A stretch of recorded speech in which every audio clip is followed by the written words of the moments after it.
பழைய மசாலா டப்பா குப்பையில போடுறேன்.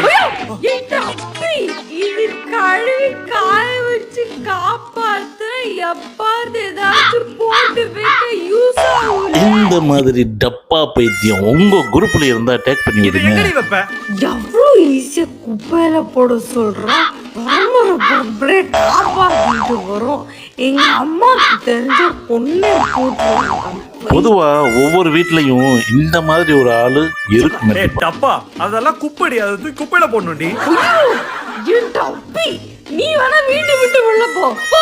எவ்வளவு நல்ல டப்பி குப்பையில போட்டு வச்சிருக்காங்க. பைத்தியக்காரனுக்கு இந்த ஊர்ல எவனுக்குமே அறிவு இல்ல. அடுத்த வீடியோல கலர் கலரா பிளாஸ்டிக் சேர்க்கறத பார்க்கலாம். இந்த வீடியோ மூலமாக நீங்கள் என்ன தெரிஞ்சுக்கிட்டீங்க? நீங்கள் என்ன கூற விரும்புகிறீர்கள்? உங்களுக்கு இந்த வீடியோ பிடிச்சிருந்தால் சப்ஸ்கிரைப் பண்ணிடுங்க, ஒரு லைக் பண்ணிடுங்க. அப்படியே தொடர்ந்து வீடியோக்கள் பார்க்க நோட்டிஃபிகேஷனையும்